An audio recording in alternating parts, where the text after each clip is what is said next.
అన్ని విధాల మధురం. అదే ఇంట్లో పెళ్లి చేసుకుంటే అన్ని విధాల మధురంగా ఉండదు. కొన్నిసార్లే మధురం, కొన్నిసార్లు చెప్పు దెబ్బలు, కొన్నిసార్లు అక్షంతలు, ఇటువంటి గట్టబెట్టారని అనుకోవడాలు, ఇవన్నీ ఉంటాయి. ఆ మధురం ఎప్పుడో ఆ మాట రాస్తాడు, అన్ని విధాల మధురం అంట. నువ్వు తిప్పించి మళ్ళీ చెప్పుకున్నా కూడా, ఎన్నిసార్లు విన్నారు సార్, 25 ఏళ్ల నుంచి లీలలు వింటానే ఉన్నాము, అయినా కానీ నీకు బోరు కొట్టడం అలాడమ్మా వడవా, ఎక్కడి నుంచో వచ్చి వింటుండవు. అదే అక్కడే తెలిసిపోతుంది ఇది ఎంత మధురంగా ఉన్నాయో అని. అప్పుడు మన ఆంధ్రాలో బ్యాన్ చేశారు ఏంది, సారాయిని. ఎక్కడికి పోయి, తడకి పోయి మద్రాసు పోయి దాగొచ్చారు. అది వాళ్ళకి మధురం, మనకు ఇది మధురం. అంటే ఉదయం నుంచి వచ్చి కూర్చొని అవస్థలు పడతా కూర్చొని ఉండారు కదా, ఎందువల్ల ఇక్కడ ఉంది తేనె. అది సత్పురుషుల ఆహార విహారాలు మధురం, చాలా మధురంగా ఉంటాయి, నేర్చుకునేదానికి వీలుగా ఉంటాయి. నువ్వు వాళ్ళ ఆచరణే, పురాణాలు, ప్రవచనాలు, వ్యాఖ్యానాలు చేయలేని పనిని సత్పురుషుల ఆచరణ నీకు నిజం చేపిస్తుంది. నువ్వు ఎన్ని కూడా చదవబడలే, ఆయన ఎంత సింపుల్గా ఉన్నాడో నేర్చుకో. ఆయనలాగా 10 రోజులు స్నానం చేయబాక, అది మాత్రం వదిలిపెట్టి. ఎందువల్లంటే ఆయన మహాపురుషుడు కాబట్టి ఆయన దగ్గర వాసన రాదు. ఆయన దొడ్డికి పోయినా కూడా మల్లెలు సువాసన వెదజల్లే. నువ్వు దొడ్డికి పోతాడమ్మా వాడు కడుక్కొని వచ్చినా కూడా బయటికి పోమ్మంటారు ఇంట్లో. పక్కన ఆయన లేపమ్మా.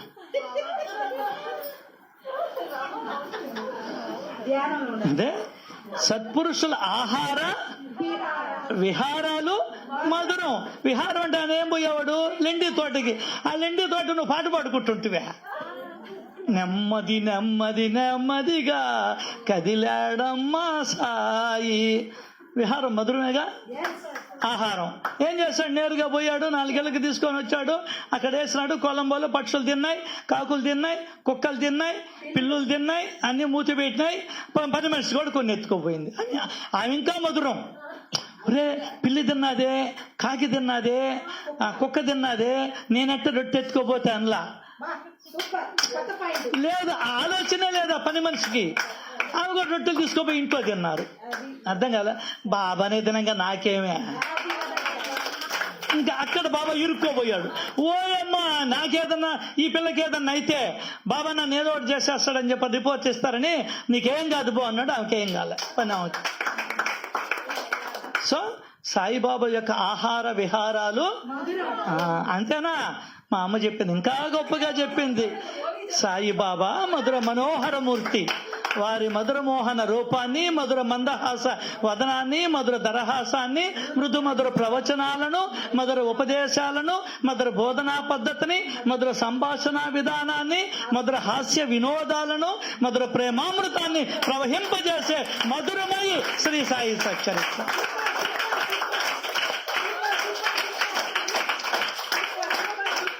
అట్లా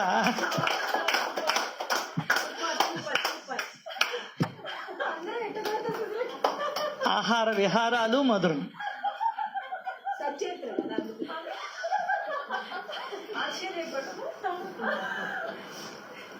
ఇంకొక అద్భుతమైన మాట రాస్తాడు, సహజంగా పలికే వారి వచనాలు ఇంకా మధురం.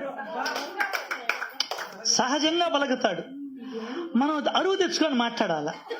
అదే ఈ ఉండకుడికి దగ్గర ఎట్టు మాట్లాడితే ఏమొస్తుందో లేనిపోయింది నూకులు.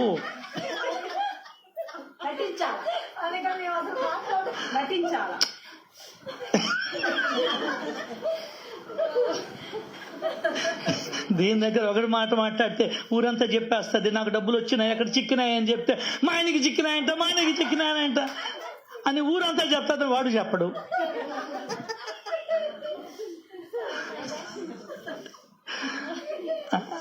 మూట తెస్తాడు, ఏమే నాకు చిక్కింది అంటాడు.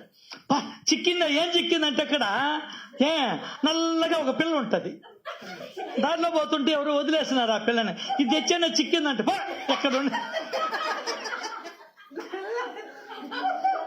అందులో ఆడపిల్ల ఎక్కడో చిక్కింది ఎక్కడో వదిలేస్తామంటారు. ఆమె చూడు పండు తెచ్చానంటే 5 మంది కోసుకొని తినమన్నది. అంతే ఇయే తలకాయ నొప్పి మాట్లాడేది. శుద్ధంగా పెళ్లి సామాన్య మానవుడు కూడా చెప్పడు. అందే అందే సామాన్య మానవుడు కూడా చెప్పడు. ఏమని పండు పెళ్ళాన్ని చేసుకోవచ్చు, అమ్మ నీ కోళ్ళు వచ్చిందని చెప్తాం. మరి పాండవులు అటు చెప్తారు, అంత విజ్ఞానవంతులు వాళ్ళ. సొల్లు కబులు చెప్పుకొని అబ్బా పండు తెచ్చా చప్పట్లు చప్పట్లు చప్పట్లు. ఎవరు ఏది చెప్తే అదే.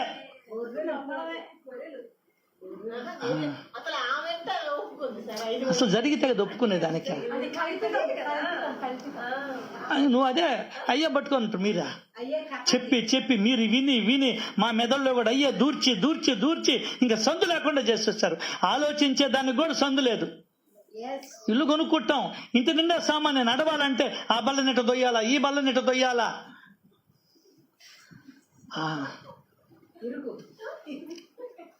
మొన్న ఒకసారి ఎక్కడికో పోతే కాలు పెట్టుకొని కూడా లేదు లెట్టిన దగ్గర. ఎత్తులు నెట్టునే కాలు పెట్టుకొని లేదు. అటుపక్క ఇరికి అంత చిన్నది కట్టుండారు. ఓరిడా అమ్మ వాడ హాయిగా ఆరు బయట మేలని చెప్పిన షిరిడీలో ఆరు బయట పోయినా హాయిగా ఉన్నాయి ప్రాణానికి. అట్లా సత్పురుషుల వచనాలు ఇంకా ఇంకా మధురం. ఏందే నీ కూడా నేను లేను, నన్ను మర్చిపోయావా? ఎప్పుడు మర్చిపోతున్నాం బాబా. నువ్వు గుర్తు చేయకూడదా? మనకు ఎదురు ప్రశ్నానికి నువ్వు గుర్తు చేయకూడదు మాక నేనున్నానన్నా. అదే నేను చెప్పేది, నేను అదే చెప్పేది. ఇంకా నీ సాధన ఏముందరా అని అడిగాడు. నీలాగే నేను అడిగా, ఇది నువ్వు చేయాల్సిన సాధన. నేనేం చెప్పాను? ఉన్నానని నేను చెప్పా. దీన్ని నమ్మి ఉన్నాడు అని నువ్వు చెయ్యాలా. దారికి పోతా ఉంటాం, ఇంట్లో ఇల్లు విడిచిపోతా ఉంటాం. అప్పుడే మీ ఆయనకి కావాల్సిన వాళ్ళు ఎవరు వస్తారు, ఏమో మీ ఆయన ఉన్నాడంటే ఇంట్లో ఉన్నాడు మొక్కలా కూర్చొని టీవీ చూసుకుంటున్నాడు అని చెప్పడం వల్ల అది ఆయన చెప్పింది. నువ్వు గుర్తు చేయకూడదు అంటే నీకు చెప్పాను కదరా, నేను నీ దగ్గరే ఉన్నానని, నీ హృదయంలోనే ఉన్నానని చెప్పాను కదా, ఇంకా నువ్వు గుర్తుపెట్టుకోమన్నాడు. దానికనే దయాఘనులైన సాయి మహారాజు నెక్స్ట్ ఓవి అది. దయాఘనులైన సాయి మహారాజు తన స్మరణ అనే సాధనను చేయించుకునేదానికి నా చేత ఈ చరిత్రను రచయింపజేశాడు అన్నారు.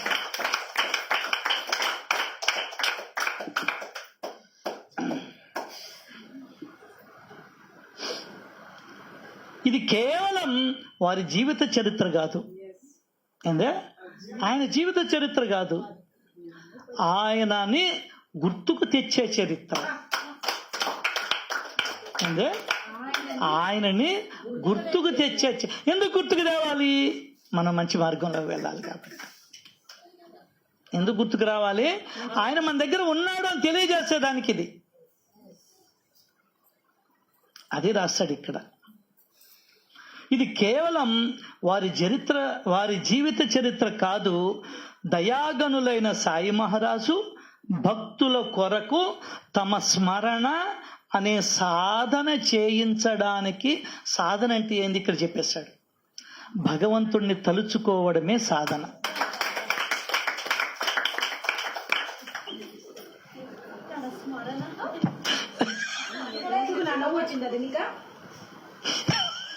ఆయన సాధన చేయమంటే పటాన్ని అక్కడ తగిలించుకొని ఆయన నెత్తి మీద పెడతామా, ఈ పూలు ఇట్ట సరిపోతాయా, ఇంకొకరు పొడుగు మాలు తేవాలన్నా పొట్టి మాలు తేవాలన్నా అని ఆలోచిస్తాం మనం. ఆయన ఏం చెప్పాడు? Just to remember. మీకు అర్థమైందో లేదో పాయింట్, మళ్ళీ చదువుతాను వినండి. దానికనే సూక్ష్మలో మోక్షం. ప్రతి ఒక్క అక్షరంలో కూడా అర్థము అనే నిధి దాగి ఉంది. అర్థం కాల? ప్రతి ఒక్క అక్షరంలో కూడా నిధి అనేది దాగి ఉంటుంది. ప్రతి ఒక్క ఇంట్లో కోడిగుడ్డంత బంగారం లేకపోయినా 1 సవర 2 సవర్లన్నా ఉంటాయి. మిడిల్ క్లాస్ ఫ్యామిలీస్లో నేను చెప్పేది. ఇప్పుడు పద్మా దగ్గర ఏమి లేకుండా కమ్మలన్నా ఉంటాయి, బంగారు కమ్మలు. అదిగో ఎంతో ఒకంత ఉంటుంది. అట్లాగే ప్రతి ఒక్క అక్షరములో కూడా నిధి ఉన్నదండి. ఆ నిధిని నువ్వు చేజిక్కించుకోవాలా, వెలికి తీయాలా. శ్రవణమనే సాగరాన భక్తి ప్రేమ అమృతం అనే అలలు లేస్తాయి, వాటిల్లో మరలా మరలా మురగల. అదే చెప్తున్నాడు. ఇది కేవలం వారి చరిత్ర కాదు, దయాఘనులైన సాయి మహారాజు భక్తుల కొరకు, అంటే మన కొరకు తమ స్మరణ, ఆయన స్మరణ అంటే గుర్తుకు తెచ్చుకోవడం, ఆయన్ని గుర్తుకు తెచ్చుకునేదానికి అదే సాధన. తమ స్మరణ అనే సాధన చేయించడానికి ప్రేమగా ఆత్మస్వరూప ఆనందాన్ని కురిపించారు. ఇదేంది? ఆత్మస్వరూపానందం.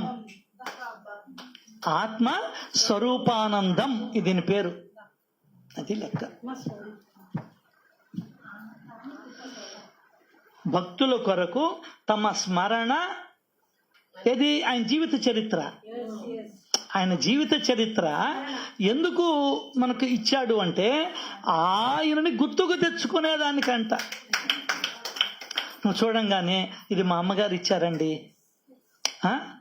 మీ అమ్మ ఇచ్చిందిలే ముష్టిది 3 సవర్లు ఇచ్చింది, మా అమ్మ చూడు 12 సవర్లు గొలుసు ఇచ్చిందని చెప్తాం మనం. వాడేమని అడుగుతాడు, సరే మా అమ్మ ఇచ్చిన 3 సవర్లు ఇచ్చేయమని అడుగుతాడు. అర్థం కాల? ఇది వాళ్ళ జీవిత చరిత్ర కాదు. ఇది ఆయన్ని గుర్తుకు తెచ్చుకునేదానికి, తన భక్తుల కొరకు తమ స్మరణ అనే సాధనను చేయించడానికి ఆత్మస్వరూప ఆనందాన్ని కురిపించారు.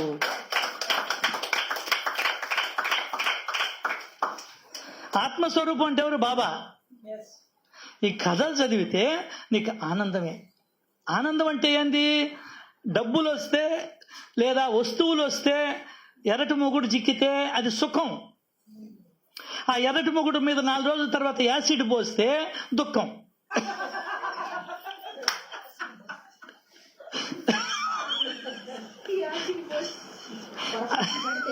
చూడు, మారిపోద్ది, నిమిషాల మీద మారిపోద్ది. ఆ నిమిషాల మీద మారిపోద్ది అనే దానికి, నెక్స్ట్ మనోభావాలను బట్టే సుఖ దుఃఖాలనే దానికి ఒక కథ గుర్తుకొస్తా ఉంది. అర్ధరాత్రి అప్పుడు నాయన చూశాడంట. పక్కన అబ్బా కొడుకులు పడుకొని ఉంటారు. ఆమె పుట్టింటికి పోయింది. నాయన లేడంట. అక్కడికి పోయి ఎదురుగా అంగడి ఎదురుగానేనంట ఏడుస్తా ఉన్నాడంట గట్టిగా. నా అంగడి తగలబడిపోతుందో అని ఏడుస్తున్నాడంట. అందులో వాళ్ళు అమ్మకానికి పెట్టుండారంట. అది కొడుకు చూశాడంట. లేవు, ఎక్కడో శబ్దాలు వస్తున్నాయే, నాయన ఏడుపోయా అని చెప్పని అనుకొని పరిగెత్తాడంట. డాడీ ఎందుకు అంగడి తగిలిపోయిందిరా, అమ్మ అని అనుకున్నావురా, పెళ్లి చేయాలి. రాత్రి అమ్మేశాను డాడీ, నిన్న రిజిస్ట్రేషన్ కూడా అయిపోయింది. ఎగిరి కౌకు తీసుకున్నాడంట నీ కొడుకుని. అప్పుడు దాకా ఏం చేస్తున్నాడు వాడు? ఓయమ్మా, నా అంగడి తగిలిపోయింది అని ఏడుస్తున్నాడు. ఇప్పుడు ఒక్క నిమిషంలో ఏమైపోయినాడు వాడు? ఒక్క మాట మార్చేసింది వాడిని. ఏందే? ఒక్క మాట. ఈరోజు సత్సంగం అందరినీ మార్చిందో లేదో కానీ స్నేహలత గారిని మాత్రం మార్చేసింది. 5 లక్షలని ఒప్పందం చేసుకున్నది దేవుడితో. దానికైనా రావాలి నువ్వు సత్సంగానికి. ఎన్ని పనులున్నా రావాలా. ఎందువల్లంటే ఎప్పుడు ఏ మాట నీ హృదయంలోకి చొచ్చుకొని పోయి నిన్ను మార్చేస్తుందో. అందరూ మమ్ము వదిలిపెట్టినా సాయిబాబా మాత్రం వదిలిపెట్టరు. వారి వచనాలను వినాలన్న కుతూహలముతో భక్త జనులు వెర్రివారై వారి వెంటబడి వారి హృదయంలో పదిలపరుచుకొని అనుభవపూర్వకంగా గ్రహిస్తారు. చూసా, ఎప్పుడు ఏం జరుగుతుందో తెలీదు. వారు అనుగ్రహాన్ని పొందినటువంటి వారు ఆత్మ అనాత్మ వివేక శక్తిని కూడా పొందుతారు. ఇప్పుడు ఆమె రాలా, ఇప్పటికి ఈ నిర్ణయం తీసుకోదుగా. కనీసం సంకల్పం జరిగిందిగా. ఆమె ఇవ్వకపోయినా వచ్చే జన్మలో అయినా 5 లక్షలు వసూలు చేస్తాడు. అర్థం కాల? వసూలు చేసి 5కి 100 రెట్లు 50 లక్షలు. 100 రెట్లు అంటే ఎంత? 5 కోట్లు ఇచ్చి తీరాల. నువ్వు వద్దన్నా కాకపోయినా నీకు సరిపోద్ది, అంతే లెక్క. ఇప్పుడు పోస్ట్ ఆఫీసులో వేసామండి, 3 నెలలకు 6 నెలలకు లెక్క కట్టి నీ అకౌంట్కి వేసేస్తారు వాళ్ళు. అట్లాగే నీ అకౌంట్లో డబ్బులుంటే తీసేస్తారు కూడా. అవును, నీ అకౌంట్లో డబ్బులు వేస్తుంటే తీసేస్తుంది. ఇలా తీస్తున్నారా లేదా? ఎందుకు కట్ అవుతాయి? బాకీ ఉంది కాబట్టి. ఆమెకి ఎందుకు వేస్తున్నాడు? ఆమె పెట్టుబడి పెట్టింది కాబట్టి. బ్యాంకులో నేను వేసా ఒక 5 లక్షలు, అడక్కపోయినా కూడా వాడు జమ చేసేస్తాడు, వడ్డీ వేసేస్తాడు. అంతే ఇది కూడా. నాకు వద్దా, నీకు వద్దంటే ఎట్లా? ఇది అకౌంట్లో పడిపోద్ది, అది లెక్క. దానికనే వచ్చేది. ఎప్పుడు ఏ మాట మన వాళ్ళని మారుస్తుందో, ఎప్పుడు ఏ మాట మాట్లాడిన తర్వాత ఈ సత్సంగం వద్దు, ఇళ్ళు వద్దు, ఎవరు వద్దని హిమాలయాలకు వెళ్ళి ఏ గుహలో కూర్చొని తపస్సు చేసుకుంటానో తెలీదు. అర్థం కదా? ఎప్పుడు టంటదో మనసు, టర్నింగ్ పాయింట్ తెలియదండి. ఎప్పుడు ఏ మనిషి మరి ఇప్పుడు చూశానురా, ఇప్పుడు చూశానురా వాడు ఊరేసుకున్నాడు అంటాం మనం. కుటుంబంతో సహా తిరుపతికి వెళ్ళి మందు దాగి చచ్చిపోయారు బంగారంగడోళ్ళు. తిరుపతికి పోయి చచ్చిపోయారండి. పిల్లకాయలకి తెలియదు పాపం, చిన్నపిల్లకాయలకి తెలియదు, భార్యకి తెలియదు, వాడొక్కడికే తెలుసు. వాడొక్కడే దేశ అందరికీ పోసేసాడు.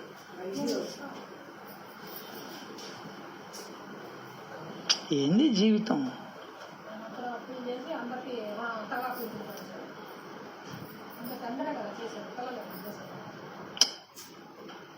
అయిపోయింది. ఏ సమయంలో ఎప్పుడు ఎక్కడ ఏం జరుగుతుందో కూడా తెలియదు మనకు.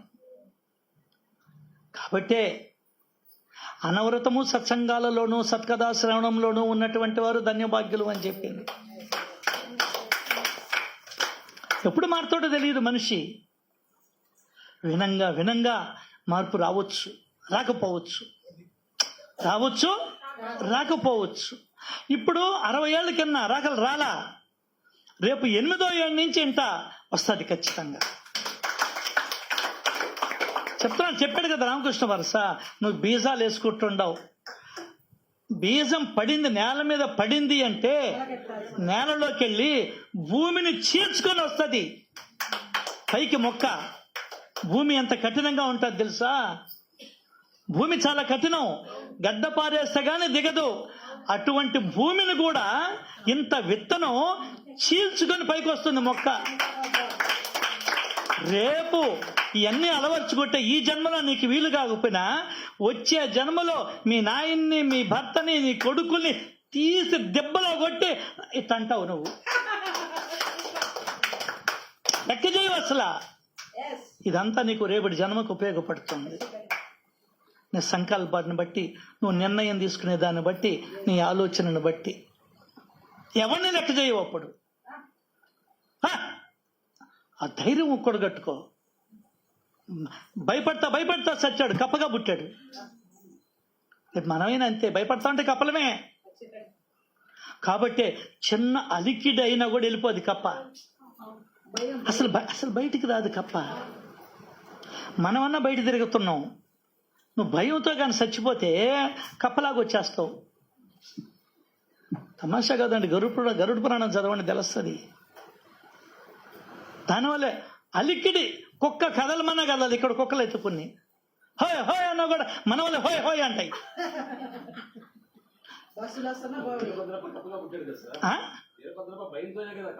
అదే కదా నేను చెప్పేది, సత్యత చెప్పిందా.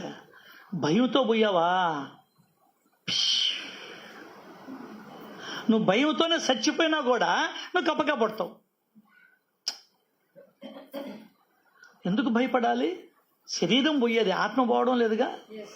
నువ్వు ఆత్మవి. దానికని సత్పురుషులు వచ్చేది ఈ భూమి మీదకి. అసలు మనకి ఎవరు చెప్పకపోతుంది ఏం చేయాలా? సత్పురుషులు వచ్చేది నువ్వేం భయపడకు, బుద్ధిమంతులు కలవరపడరు. ఎందుకు కలవరం? ఏం తెచ్చావునయ్యా కలవరమా? ఏం తెచ్చావు? ఏం పోతుంది? కలవరం ఎందుకు? బుద్ధిమంతులు కలవరపడరు. రా కూర్చో, ఏం భయపడకు అని చెప్తాడు. భయాలన్నిటిలోకి మరణ భయం చాలా గొప్పది.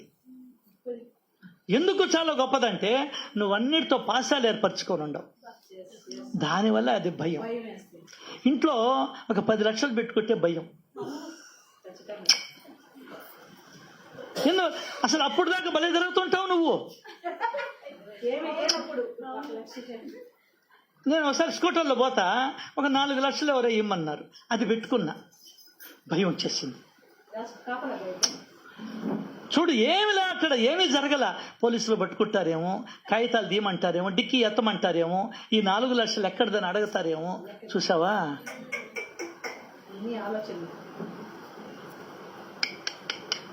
అప్పుడు దాకా జల్సగా పోలీసుల ముందునే రౌండ్ కొట్టినా. భయం ఎందుకు వస్తుందంటే ఆశాపాశం. భయం ఎందుకు? ఆశ ఉంటే భయం ఉంటుంది నీకు, ఖచ్చితంగా భయం ఉంటుంది. మోహం ఉంటే భయం ఉంటుంది నీకు. ఎవరి పట్ల మోహం లేదనుకో, నీకు భయమే ఉండదు. భయం ఉండదు. ప్రేమించు కావాలంటే. అది ప్రేమకి మోహానికి తేడా. నువ్వు భయపడుతున్నావంటే మోహం ఉన్నట్టు, నువ్వు భయం లేదనికే ప్రేమ ఉన్నట్టు. Simple logic. నువ్వు భయపడడం లేదు అని అంటే ప్రేమ ఉన్నట్టు లెక్క, నువ్వు భయపడుతున్నావు అంటే మోహం ఉన్నట్టు లెక్క. ఈ అమ్మాయి ఇంకా రాలేదే, వాళ్ళ ఇంట్లోనే పడుకుంటానమ్మా అని ఫోన్ చేసింది అనుకో, ఇంకా ఉంటుంది భయం ఈ పిల్ల, ఈమెకి, తల్లికి. తండ్రి అన్న నిద్రపోతాడేమో కానీ అలసిపోయి, ఈమె అలసిపోయినా కూడా నిద్రపోదు. ఈ పిల్ల ఎందుకు అక్కడే పనుకుంటానన్నది రాత్రుళ్ళు. ఎంక్వైరీ, ఎందుకమ్మా వచ్చేయమ్మా అటు చెప్తే ఆమె తిడతాది, ఆ కూతురు తిడతాది, గమ్మునుండదు. నా మీద అంత నమ్మకం లేదా? ఇవన్నీ చాట భారతం ఎత్తుకొట్టది. ఇంకేం చేస్తుంది? మీ నాయన తిడతాడమ్మా, మా నాయన సంగతి తెలుసులే, మా నాయన పిల్లిలే అని చెప్తుంది ఆ పిల్ల.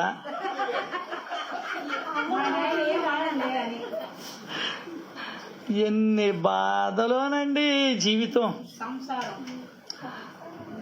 అర్థం కాక.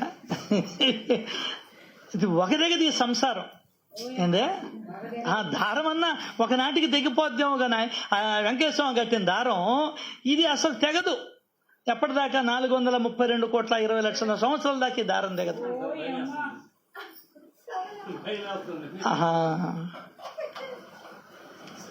ఇది కేవలం, మళ్ళీ వన్స్ అగైన్ ఐఎమ్ రిపీటింగ్, ఇది కేవలం ఏందే డిటెక్టివ్ నర్సన్ పుస్తకం కాదు, షాడో పుస్తకం కాదు ఇది. చిన్నప్పుడు డిటెక్టివ్ నర్సన్ షాడో పుస్తకాలు ఉండేటి. మధుబాబు, పానుగంటి అవి చదువుకున్నారు. బాడుగా మా ఇళ్ళ కాడ ఒక ఆయన ఉండేవాడు.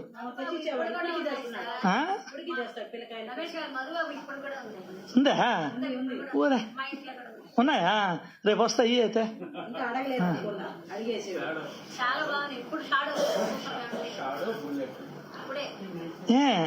అవి చదువుకునేవాళ్ళం.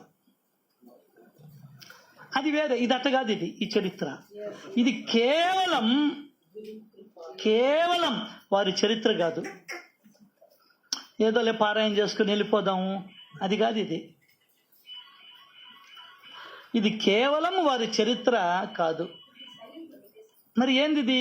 దయాగనులైన సాయి మహారాజు. దయా అంటే ఏంది? దీంట్లో 2 రకాలు. ప్రపంచంలో ఉండే దయంతా కూడా ఘనీభవిస్తే అది సాయిబాబా రూపం. ఈ అమ్మాయి దగ్గర దయ, నా దగ్గర దయ ఏం లేదులే. ఈమె దగ్గర ఉంటే ఉండొచ్చు, వాళ్ళ ఫ్రెండ్స్ అంటే బలి దయ, వీళ్ళందరికీ, ఇలా ఇంట్లో ఉండే వాళ్ళందరికీ ఆమె దయ. ఏందో ఆమె మోకాలు నొప్పులు వస్తే ఒక చిన్న చిట్టుకుమన్నా కూడా నా వల్ల కాదని వస్తుంది. సో ప్రపంచంలో ఉండే దయంతా తీసి ఒక మూసలో పోస్తే అది ఎవరండి? అట్లా తీసామనుకో మూస బాబా కనిపిస్తాడు నీకు అక్కడ. దానికనే చెప్తున్నాడు, ఇది కేవలం వారి జీవిత చరిత్ర కాదు, దయాగనులైన సాయి మహారాజు భక్తుల కొరకు, మన భక్తులైతే ఆయన భగవంతుడు, అదే భక్తులైతే ఆయన ఎవరు? భగవంతుడు. భక్తుల కొరకు తమ స్మరణ ఏంది, తనను గుర్తుకు తెచ్చుకునేదానికి ఆయనే రాసుకొని, ఆయనే ఇటు కూర్చోబెట్టుకొని, ఆయనే మనల్ని గుర్తుకు తెచ్చుకుంటున్నాడు. మన చేత ఆయన గుర్తుకు తెచ్చు, నీ నోట్లో నేను నానాల. తమ స్మరణ అనే సాధనను చేయించుకోవడానికి ప్రేమగా ఆత్మస్వరూప ఆనందాన్ని కురిపించారు. ఎట్లా? ప్రేమగా ఆత్మస్వరూప ఆనందాన్ని కురిపించారు. ఎందుకు మనం ఎంత ఆకర్షణ అవుతున్నామంటే, నీకు నువ్వు ఆకర్షణే కదా. అద్దంలో చూసుకుంటావు, ఇట్టంటావు, ఈ వెంట్రుకల్ని ఇట్టంటావు, ఇది చూసుకుంటావు, ఎంత చేసుకున్నది అంతే. కవరింగులు చేస్తూ ఉంటాం, ఏమి లాభం లే. ముతికి గుడ్డలు పెట్టుకుంటాము, మొహానికి గుడ్డలు పెట్టుకుంటాము. ఇది ఎందుకంటే మనకు ఆనందం అది మనమే కాబట్టి. ఆత్మ స్వరూప ఆనందాన్ని కురిపించాడంట.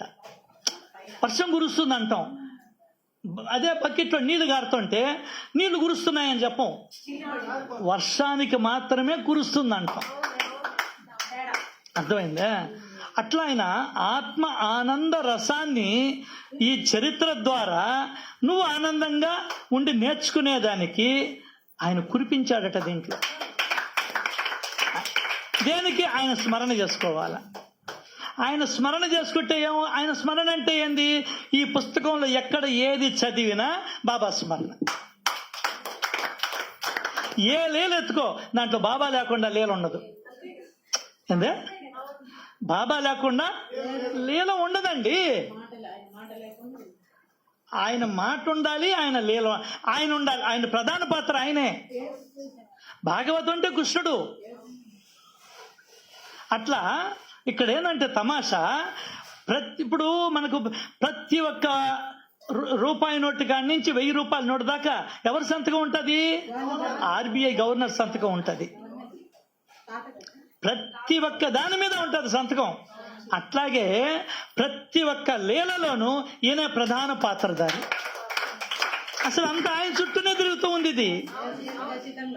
అది ఆయన చెప్పేది. అక్కడ ఆయన లేని లీలే లేదు. అంటే నానాసాహెబ్ డెంగలేకి బిడ్డలు పుట్టాడన్నా కూడా ఆయనే. నీటితో దీపాలు వెలిగించే లీలలో ఆయనే ఉన్నాడు. ఆ పట్టి మీద పడుకున్న లీలలో ఆయనే ఉన్నాడు. మద్రాసు భజన సమాజం లీలలో ఆయనే ఉన్నాడు. గంగా యమునలు ప్రవహించిన లీలలో ఆయనే ఉన్నాడు. ఆయన లేని లీల లేదు అసలు. అర్థం కాల? మనం లేని లీలలు చాలా ఉన్నాయి.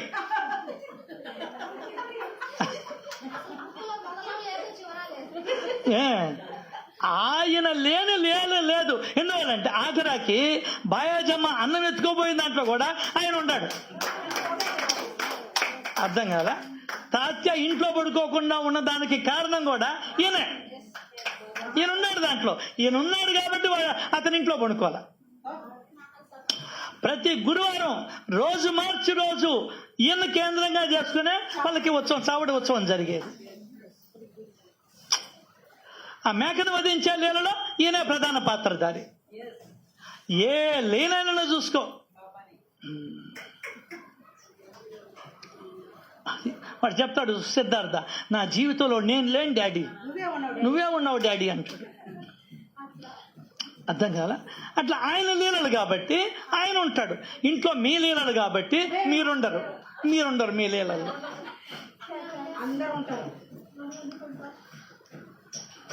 సో సాధన అంటే ఏంది? ఆయన స్మరణ. దానికనే కలియుగంలో సాధన ఏంటంటే స్మరణ, ఇంకేం లేదు. స్మరణ అంటే ఆయన్ని గుర్తుకు తెచ్చుకోవడం. నువ్వు ఎట్టైనా గుర్తుకు తెచ్చుకో. ఏందే నువ్వు రిక్షా దొక్కి ఇంట్లో డబ్బులు ఇస్తావు పెళ్ళానికి, 2 బిడ్డలు పెళ్ళాం ఉంది, ఏం చేయాలా? కూలి పని చేస్తావు, రిక్షా దొక్కుతావు, లేకుంటే మూటలు మోస్తావు, వాట్ ఎవర్ ఇట్ ఈస్. నువ్వు సాయంకాలం కల్లా 200 ఇస్తే ఆమె కూడు గుడ్డ సామాన్లు వెచ్చాలు తెచ్చి పెడతాది. అంటే భిక్షాటం చేసేనే తెస్తావు, నీది నాకు తెలియదు. ఆ విధంగా ఆయన్ని గుర్తుపెట్టుకోవడం, దానికనే ఈ చరిత్ర ఇచ్చింది.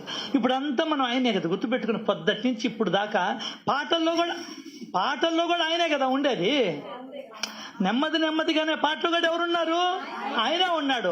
ఆకాశంలో అందమైన చందమామ అనే పాటలో ఎవరున్నారు? ద్వారకామాయి అనే పాట ఉంది, దాంట్లో ఎవరున్నారు? చాలీసా ఉంది, దాంట్లో ఎవరున్నారు?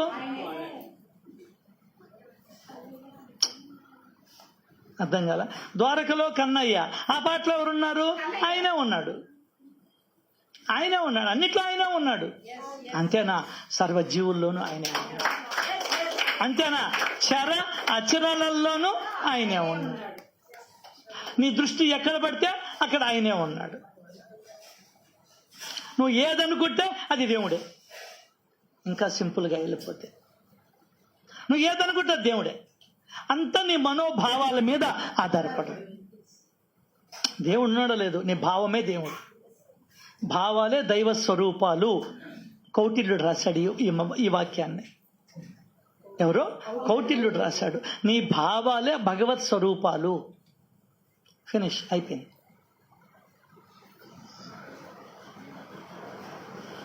అట్లా ఈ కథలు దేనికంటే మనకు ఆనందాన్ని కలిగిస్తాయి, ప్లస్ మన జీవితాన్ని నిర్దేశిస్తాయి. జీవితాన్ని నిర్దేశించినప్పుడు ఆశ లేకుండా ఈ కథలు మనల్ని నిర్దేశిస్తాయి. ఆశ లేకుండా బతికేమనుకో, అసలు నీ అంత హ్యాపీయెస్ట్ పర్సన్ ఎవరు ఉన్నారు? ఆశ లేదనుకో, అన్ని పోయినట్టే నీకు. ఆశ పెట్టుకొని ఉండేది నువ్వు నీ మొగుడు మీద, వాడు మాత్రం వాడు మారడు. పెళ్ళాం మీద పెట్టుకుంటారు, ఈమె అసలు మారదు. అర్థం కాల. దానికని ఆశ తీసేస్తే ఏముండదు, ఇంకా జీరో. ఈరోజు నా భార్య వెళ్ళిపోయింది సత్సంగానికి, వాడేవాడో చెప్తున్నాడంట. వెళ్ళింది 5 గంటలకు వస్తా అన్నది, రాలేదు. ఆశ వస్తుంది కదా, ఏమైనా నువ్వుకొని పోతే ఎవరితోనైనా ఏమి ఇబ్బంది లేదు కదా. చెప్తున్నా, నీకు విషయం చెప్తున్నా. అంత డొక్కులైపోయా, ఏం చేసుకో, నిన్ను తీసుకోపోయా.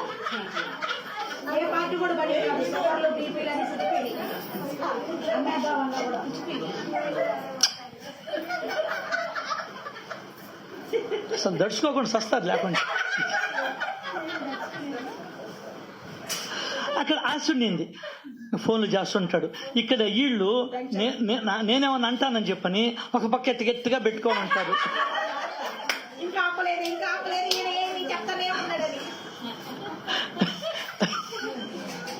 కింద కొట్టి హారను కొడుతుంటాడు.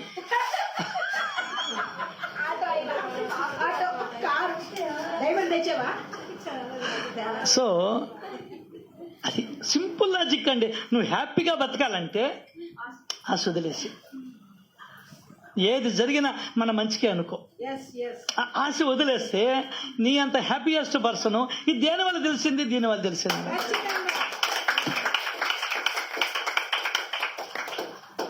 నీ కొడుకు IAS కలెక్టర్ కావాలని నువ్వు అనుకుంటావు, తప్పులే.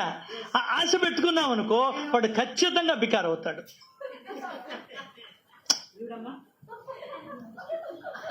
ఎందువల్లంటే బిడ్డల్ని కన్నాం, బిడ్డల రాతల్ని కనలా,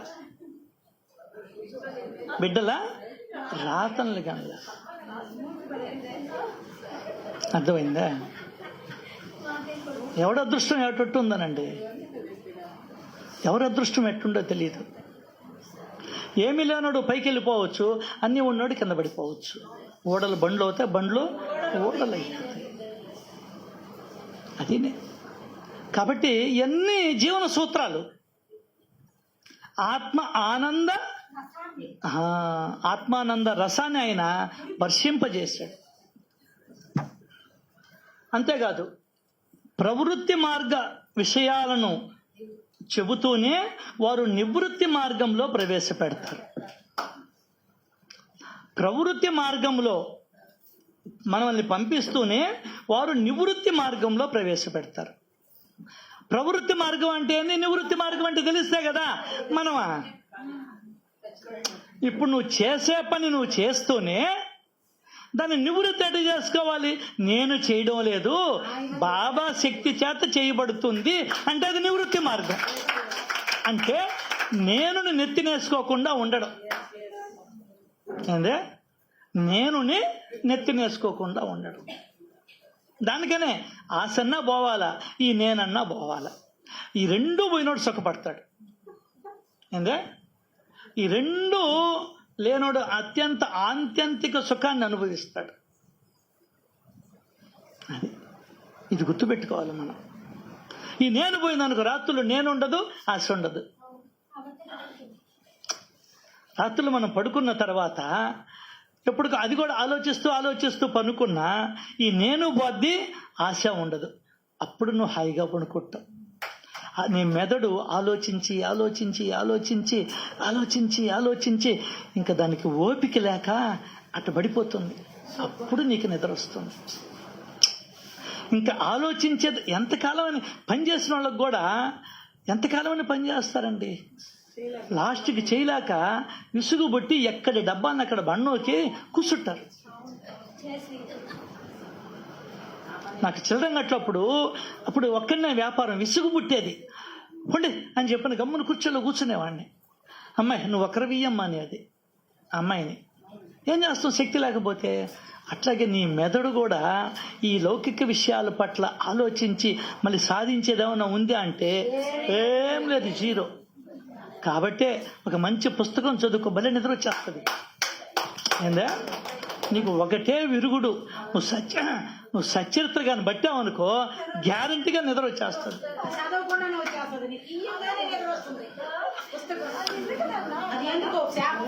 తీయంగానే కళ్ళు మూతలు పడతాయి. ఫస్ట్ మళ్ళీ ఇట్లా నులుపుకుంటావు, ఇట్లా చదువుతావు, 2 ఓవీలు చదువుతావు, ఇట్లా మూసేస్తావు.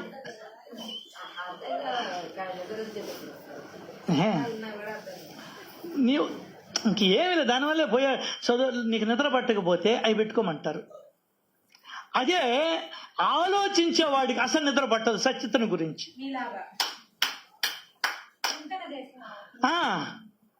ఆలోచించేవాడికి సచరిత్రను కానీ చదివితే నిద్ర పట్టను కూడా పట్టదు. లేసి కూర్చొని సాయిబాబా సాయిబాబా సాయిబాబా సాయిబాబా సాయిబాబా సాయిబాబా అంటుంటాడు. ఎందుకంటే తరించేయాలి కదా. తరించడం అంటే అర్థం తెలియనివాడు హ్యాపీగా పడుకొని నిద్రపోతాడు. నిన్న ఎవరో చెప్పారండి మీట్లో, భలే ఉండింది. ఎట్లా ఉంటుందంటే పారాయణకి అర్థం చేసుకునే దానికి నేను ఎప్పుడో చదివే మీకు చెప్పా. నిన్న గుర్తు చేశారు ఎవరో సత్సంగంలో. ఒకడు వచ్చి ఆ పక్షులన్నీ ఉన్నాయంట, పాట పాడాడంట. ఏమని? ఒక బోయివాడు వస్తాడు, వల విసిరివేస్తాడు, వల విసిరివేస్తాడు అని పాట రూపకంగా పాడుతున్నాడంట. మీరు జాగ్రత్తగా ఉండండి, ఆ వలలో చిక్కుకుపోతారు అని పాట పాడుతూ ఉన్నాడంట. ఒక సాధువు వచ్చి పక్షుల దగ్గరికి, అన్నీ ఉన్నాయంట. వాడు బోయివాడు వచ్చాడంట. అంటే సాధువు చూశాడు కదా, వల విసిరేశాడంట. ఇవన్నీ ఇరుక్కుంటాయి కదా, ఇవన్నీ వాలాయంట. ఈ పక్షులు పాడుతున్నాయంట. బోయవాడు వచ్చాడు, వల విసిరాడు, కాళ్ళు ఇరుక్కుంటాయి, మనం తినలేము, చిక్కుకుపోతాము, మనల్ని కోసుకొని తింటాడు అని పాట పాడుకుంటున్నాయంట.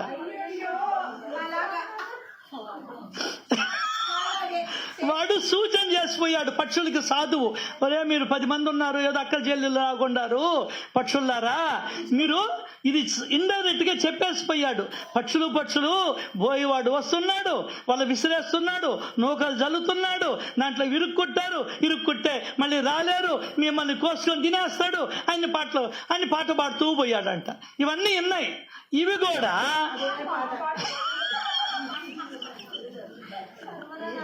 ఆ పాట పాడుకుంటూ వాళ్ళలో చిక్కుకున్నాయంట.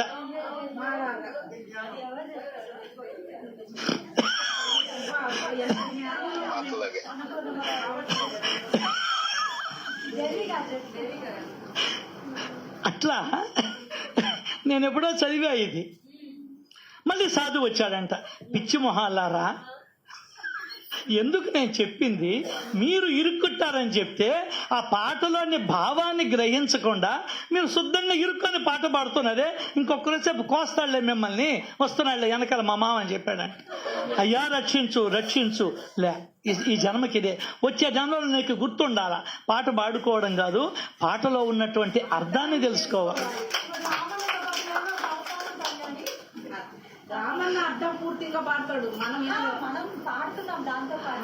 సో జగమే మాయరా,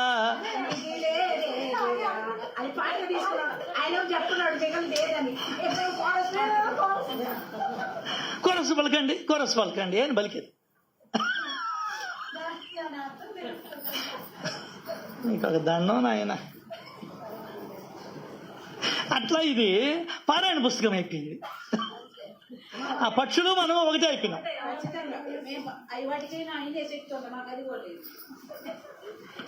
ప్రవృత్తి మార్గ విషయాలను చెబుతూనే వారు నివృత్తి మార్గంలో ప్రవేశపెడతారు. ఈ విధంగా ఇది లౌకికాన్ని పరమార్థాన్ని సాధింపజేసే సత్పురుషుని కథ. ఏరా పిల్లాన్ని కొట్టేస్తావా, పోయి వాడిని పిలుచుకోరాబో అని మేగుడిని పంపిస్తాడు. అయిందే, మేగుడు పరిగిస్తా పోతాడు. అయ్యా సాటే గారు, ఏమరా బాబా రమ్మంటున్నాడు మిమ్మల్ని. అప్పటికి చెయ్యి ఎత్తేసి ఉంటాడు పెళ్ళాం మీద. జాటికోలు ఎత్తాడు. ఆ రోజుల్లోనే జాటికోలు ఎత్తాడు మా అన్న. అబ్బో పెద్దన్న ఆయన. ఈ జులు ఎప్పటి నుంచో ఉంది, ఇప్పటిది కాదు ఈ జల. అప్పటి నుంచి జల కంటిన్యూ అవుతా ఉంది కొట్టడం అని. తర్వాత ఏమండి, నా మనవాళ్ళ దగ్గర పోయి 2 రోజులు ఉండి వస్తానండి. సాయంకాలం కల్లా వచ్చేయాలి. నువ్వు ఏంద్రా నువ్వు జులుం చేసేదా, పోమ్మా పో, హాయిగా 4 రోజులు ఉండి తర్వాత రా. అది మనల్ని ప్రవృత్తి మార్గంలో నడిపిస్తూనే నివృత్తి మార్గాన్ని ఆయన మనకు తెలియజేస్తాడు. ఎందుకు నువ్వు లంపటం, పోనీ నీకేం ఇబ్బంది, 2 రోజులే కదా ఉండి వస్తుంది మనవాళ్ళు మనవరాలతో అని చెప్పుకొని వచ్చాడు. అదే చెప్తున్నాడు ఇక్కడ. లౌకికాన్ని చెబుతూనే లౌకికాన్ని ఈ విధంగా ఈ సచ్చరిత్ర లౌకికాన్ని పరమార్థాన్ని సాధింపజేసే సత్పురుషుని కథ. లౌకికం సాధించవచ్చు న్యాయంగా, ధర్మంగా, ఉద్యోగం కానీ, వ్యాపారం కానీ, గృహస్థ కార్యకలాపాలను కానీ చేస్తే అదే ధర్మం. పరమార్థాన్ని కూడా బోధిస్తాడు. లౌకికంలో ఉంటూనే అన్నీ చేసి పెడుతూనే, దాన ధర్మాలు చేస్తూనే, మూగజీవులకి అన్నం పెడుతూనే, ఒక పక్కింటోళ్ళకో ఎదురింటోళ్ళకో సహాయం చేస్తూనే, నీ బంధువులకి ఎవరికైనా బాగలేకపోతే 2 రోజులు ఉండి రాక్క వస్తువు రాక్క అని చెప్పని అడిగితే వాళ్ళకెళ్ళి సహాయం చేస్తూనే, ఇదే లౌకికంలోనే పరమార్థం ఉంది. పరమార్థం సపరేట్గా లేదు. లౌకికములోనే పరమార్థాన్ని సాధించుకునే దానికి ఉపాయాలు చెప్తాడు ఆయన. ఇంకంతకన్నా ఏం కావాలి? అంటే ప్రపంచంలో సుఖంగా ఉంటూనే సావధానంగా మానవ శరీరాన్ని తప్పక సార్థకం చేసుకోవాలి. ప్రపంచంలో ఎట్లా ఉండాలి? సుఖంగా ఉంటూనే అన్నాడు. మనకు సుఖపడేది తెలియదు, అన్నిటినీ గీరుకుంటాం. చదవలేదని కొడితివి, ఈయన ఇంటికి ఆలస్యంగా వచ్చాడని తిడితివి, చెప్పింది చేయలేదని తిడితివి, అత్తని తిడితివి, మావని తిడితివి. నువ్వు తిట్టంది ఎవరిని? ఇంకా పక్కింటోళ్ళ శబ్దం వస్తే గొనుక్కుట్టివి, ఇంక నీకు సుఖం ఎక్కడుంది? ప్రపంచంలో సుఖంగా ఉంటూనే పరమార్థాన్ని సాధించుకోవచ్చు. ఆ టెక్నిక్ తెలియాలి నీకు. హాయిగా ఉండు ప్రపంచంలో. ఉద్యోగం నీకే భగవంతుడు నీకేదైతే నిర్దేశించాడో అది భగవంతుడు ఇచ్చిన వ్యాపారం, నీకు నువ్వు ఎంచుకున్నది కాదు. గుర్తుపెట్టుకో. నువ్వు నేను ఇక్కడ కానీ ఇంకొక దగ్గర కూడా చూసాం.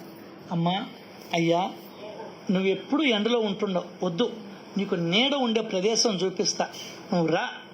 అక్కడ అన్నం కూడా చిక్కద్ది, నువ్వు రా అంటే నేను రానన్నాడు.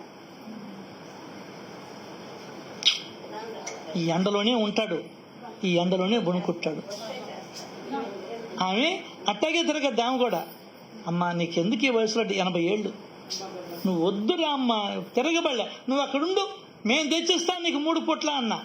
అడుగు సుబ్బారావు గారు, నేను పోయి చెప్పాను, నేను చేర్పిస్తారా ఎనలా అంటే నువ్వు చెప్పినా వినరు.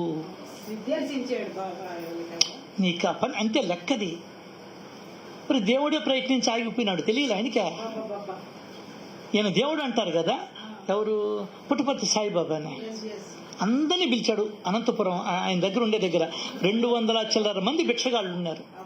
మీరందరూ ఇక్కడ ఉండండి, మీకు 3 పూట్ల కూడు గుడ్డ పెడతా, మీకు పనులు చూపిస్తా, మీ శక్తికి తగ్గట్టి, చేయలేకపోతే గమ్మును కూర్చోండి. సారీ మిస్టర్ బాబా, మాది అదే బాగుంది, మాకు అదే బాగుంది అని చెప్పేశారు వాళ్ళు. నీకు అర్థం కాదు, చెప్పినా నీకు అర్థం కాదు. ఎందువల్లంటే అర్థము కానివ్వకుండా నీ కర్మే నీకు అడ్డుపడుతుంది. ఎప్పుడైతే సద్గురువుతో కలుస్తావో కర్మ విడిపోతుంది, ఆలోచించడం మొదలు పెడతావు. కాబట్టే 40 కోట్ల ఆస్తిని వదులుకున్నది ఒక అమ్మాయి. 40 కోట్లు 30 కోట్ల ఆస్తిని ఎడంకాలతో కొట్టి అవతల బండొక్కింది. సద్గురువుని పట్టుకున్నాం కాబట్టి. చిన్న విషయం కాదండి, అది చిన్న విషయం కాదు. అది సద్గురువును పట్టుకున్న దానికి నీకైనా ఉండేదానికి ఉన్నటువంటి తేడా. ఏమ్మా ఇబ్బందిగా ఉందమ్మా, ఏమన్నా అనుకోవాలనా?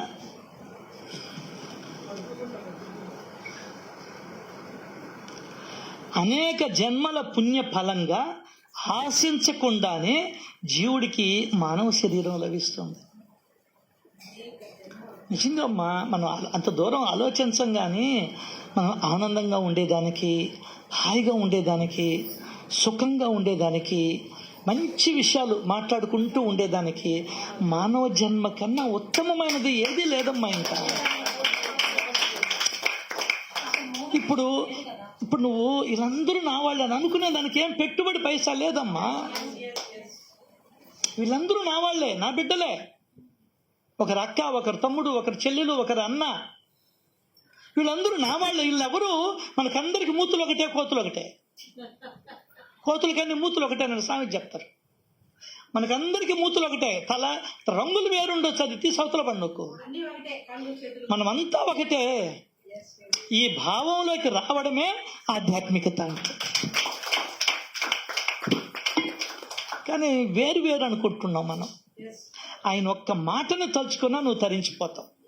అంటే బాబా యొక్క ఒకే ఒక్క మాటను తలుచుకుంటే చాలు నువ్వు తరించిపోయేదానికి. ఏమండి, చనిపోయేదానికి ఒక బుల్లెట్ చాలదా? సచ్చేదానికి ఒక బుల్లెట్ చాలదా? తాళ్ళు చేతులు కట్టేసి ఒక గుండు సూది చాలు వాడు చచ్చిపోయేదానికి. ఇట్లా పొడిసాడు అనుకో, పిల్లల దగ్గర రక్తం గారిపోతూ ఉంటుంది, 2వ రోజు కౌట్.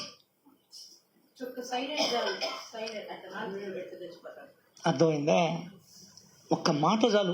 అది సచ్చరిత్ర యొక్క గొప్పతనం. సచ్చరిత్ర యొక్క జ్ఞానం జ్ఞానం జ్ఞానం జ్ఞానం జ్ఞానం అంతే. సచ్చరిత్ర అంటేనే జ్ఞానస్వరూపం, పుస్తకం కాదు, అది జ్ఞానస్వరూపం. నువ్వు ఎంత జురుకుంటావో అంతుంది. నేను చిన్నప్పటి నుంచి సద్యనోదన శరీరం అంటావు. నిజమే, ఆ సద్యనోది అంటే ఒళ్ళుకు బాగుంది, కానీ జ్ఞానం ఏది? అది. కాబట్టి ఇది దయాగనులైన సాయి మహారాజు యొక్క స్మరణ చేపించి మనల్ని తరింపజేసేదానికి వచ్చాడు ఆయన. ఆయన వచ్చింది దానికి మనల్ని ఈ భవసాగరం నుండి బయటపడవేసేదానికి వచ్చాడు. ఎంత టైం చూడు, 5 o'clock.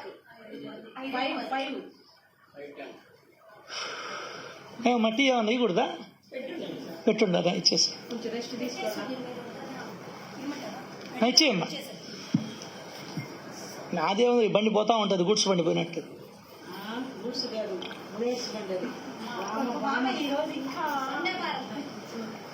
ఎక్స్ప్రెస్ ఉన్నాయి.